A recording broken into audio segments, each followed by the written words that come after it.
क्यों दिखाई देते हैं? परेशान तो रहूंगा ना पार्वती, आखिर एक बेटी का बाप जो ठहरा। पार्वती, अब उसके हाथ पीले करने का समय आ गया है। पर हमारी आनंदी तो अभी सिर्फ 9 साल की है। अभी तो उसके पढ़ने लिखने और खेलने कूदने के दिन हैं। देख पार्वती, लड़कियां पराया धन होती है और जितना जल्दी इन्हें घर से विदा कर दे उतना अच्छा है। कल से आनंद। पर बापू, इसमें मेरी क्या गलती है? आप मुझे पढ़ाई करने क्यों नहीं देते? तेरी गलती है कि तू एक लड़की है। लड़का होती तो क्या बापू? लड़का होती तो क्या? ऐ लड़की, ज्यादा जबान ना चला, नहीं तो जबान हलक से खींचकर बाहर निकाल दूंगा। बापू, मैं पढ़ लिख कर कुछ बनना चाहती हूँ। मेरी पढ़ाई ना रोको बापू। आनंदी, तुझे पढ़ना है तो पढ़, लेकिन सारी उम्र बाप की छाती पर यूं बोझ बनकर ना बैठ। पर बापू, अभी तो मेरी उम्र पढ़ाई लिखाई की है। मुझे पढ़ लिख कर डॉक्टर बनना है।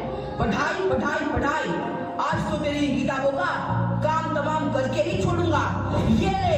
नहीं बापू, मत पढ़ो बापू। नहीं बापू, ये तुमने क्या किया? तुमने मेरी इन किताबों को भी नहीं पढ़ा बापू। मेरी किस्मत फाड़ दी, मेरी किस्मत। ये कापी किताबें ना सिर्फ छोरों के हाथ में अच्छी लगती है, लड़कियों के हाथ में तो सिर्फ मेहंदी अच्छी लगती है, मेहंदी। पर बापू, मैं लड़की हूँ तो क्या हुआ? लड़का और लड़की तो हमारी दोनों आंखों के समान होते हैं। चुप कर आनंदी, और यह एहसान मान कि अब तक जिंदा है तू। कहीं बचपन में गला दबा कर मार दिया होता तो यह तेरी बकबक नहीं सुननी पड़ती आज। पर बापू, मुझे दूल्हा लगाना अच्छा ना लगे है। देख छोरी, जितना जल्दी हो तू चूल्हा जलाना सीख ले, उतना ही अच्छा है तेरे लिए। और हाँ, तेरा ब्याह तो होगा, वो भी कल के कल। तुम्हारी यह कहानी आंचल में है दूध और आंखों में है पानी। मुझे माफ कर दे बेटी, तेरे बापू के जिद के आगे मेरी एक न चलेगी। माफ कर दे बेटी, मुझे माफ कर दे। इस प्रकार मात्र 9 वर्ष की छोटी उम्र में आनंदी का विवाह गोपाल राव जोशी से हो गया। बाल विवाह एक सामाजिक कुरीति है और इस कुप्रथा का शिकार होना पड़ा आनंदी को। 5 वर्ष बाद आनंदी 14 साल की हो गई है। उसके घर एक शिशु ने जन्म लिया है। देखते हैं आगे क्या हुआ। देखिए ना, इसे क्या हो गया है? इसका माथा तो अंगार की तरफ तक रहा है। इससे तो बहुत तेज बुखार है। आप बिना कुछ भी बोलते हैं, दीजिए मुझे। माधव, माधव, जल्दी से वैद्य जी को बुला के लाओ। जी, अभी बुला के लाता। ये तुम क्या कर रही हो आनंदी? भगवान की विभूति लगा रही हूँ। बस करो आनंदी, ये सब अंधविश्वास है। अरे आप यकीन तो कीजिए, भगवान की कृपा से इसका माथा ठंडा हो रहा है और बुखार भी उतर गया है ना बाबू? देखिए, दीजिए मुझे।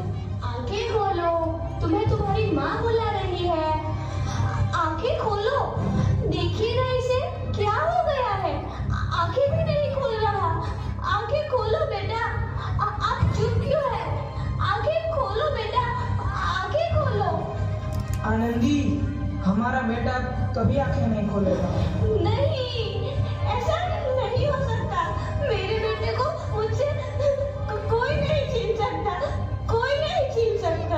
पागल मत बनो आनंदी। माधव, माधव, बंद करो ये पागलपन। भगवान ने छीन लिया। भगवान ने नहीं, तुम्हारी अशिक्षा और अंधविश्वास ने तुम्हारा बच्चा छीना है। अगर तुम पढ़ी लिखी होती तो आज हमारा शिशु जीवित होता। तुम अनपढ़ थे आनंदी, अनपढ़। नहीं, अब मैं अनपढ़ नहीं रहूंगी। मैं अनपढ़। मैं पढ़ूंगी ताकि कल किसी और आनंदी को इलाज के अभाव में अपना बच्चा ना खोना पड़े। शाबाश आनंदी, और यही तुम्हारे अपराध के लिए प्रायश्चित भी है।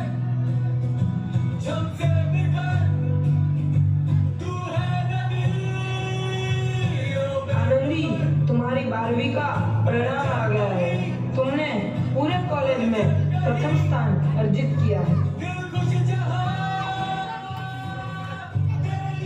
आनंदी, तुम्हारी मेहनत रंग लाई है, तुम्हें शिक्षा वृत्ति मिली है। ये लो तुम्हारे अमेरिका जाने की टिकट। मुझे शिक्षा वृत्ति मिल गई, मैं अमेरिका जा रही हूँ। पर ये सब मैं अकेले कैसे कर पाऊंगी? दी, अपना आप को इतना कमजोर क्यों समझ रही हो? फिर इतना पढ़ने लिखने का क्या फायदा? तुम अभी नहीं हूँ मैं अब गवार।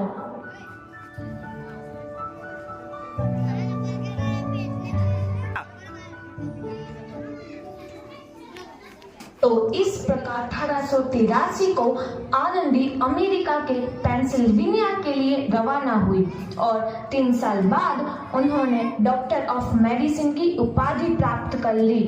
इधर आनंदी के पिता की तबीयत बहुत खराब है। आगे क्या होता है देखते हैं। लगता है अब मेरे जाने का समय आ चुका है। अब मैं नहीं बचूंगा। ऐसा मत बोलो। शहर के सिटी हॉस्पिटल में अमेरिका से डिग्री लेकर कोई बड़ा डॉक्टर आया है। एक बार वहाँ चलकर दिखा लेते हैं। हाँ, सही बोला भैया। कम से कम दिल को तसल्ली तो मिल जाएगी। हाँ, चलो चलो जल्दी हॉस्पिटल चलते हैं।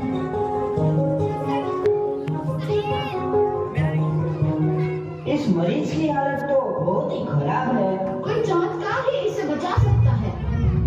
ऐसा मत बोलो भाई। डॉक्टर साहब कब तक आ जाएंगे? लो आ गई डॉक्टर मैडम। डॉक्टर मैडम जल्दी देखिए, मरीज की हालत बहुत ही खराब है।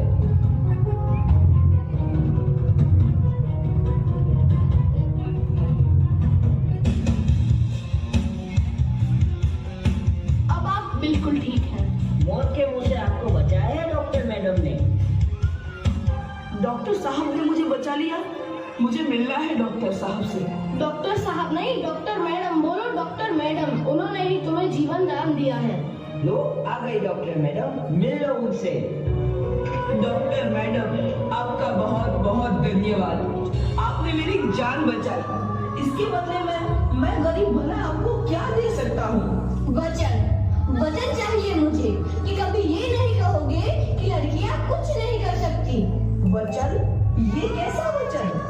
अरे श्यामलाल, तुमने पहचाना नहीं? तुम्हारी बेटी आनंदी। आनंदी? मेरी बेटी आनंदी डॉक्टर? हाँ बाबू, वही आनंदी जिसके लिए बचपन में तूने चूल्हा और दूल्हा के अलावा कुछ नहीं सोचा था। आनंदी, आनंदी मेरी बेटी, मुझे माफ कर दे। मैं तेरा गुनहगार हूँ बेटी। नहीं बाबू, वही आनंदी जिसके हाथ पीले करके तुम उसकी सारी जिंदगी काला कर देना चाहते थे। माफ कर दे मुझे मेरी बच्ची, माफ कर दे। मैं तेरा अपराधी हूँ मेरी बच्ची, माफ कर दे। नहीं बाबू, मैंने तो तेरा एहसान चुकाया है। याद है ना अपना एहसान जो बचपन में तुमने मुझ पर किया था? ताने सुना कर जीते जी मार डाला था मुझको। अब बोल, और किस को मारेगा? आनंदी बेटी, मुझे माफ कर दे मेरी बच्ची। मैं तेरा गुनहगार हूँ। बाबू, आपने ही तो बोला था किताबें सिर्फ बेटों के हाथ में अच्छी लगती है, बेटियों के हाथ में तो सिर्फ मेहंदी। बेटों और बेटियों में फर्क करना तो आंखों में फर्क करने समान है।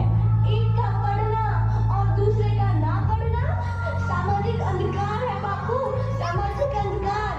उपकार मांगता हूँ मैं तुझ जैसी बेटी का, जिससे सारी उम्र तुझसे कुछ ना मांगा तो सिर्फ बराबरी का दर्जा। वरना सच तो यह है कि मैं तेरी माफी के लायक भी ना हूँ।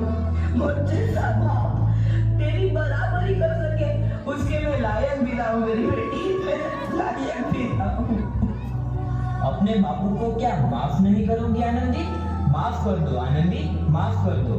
सुबह का भूला यदि शाम को घर लौट आए तो उसे भूला नहीं कहते। बापू।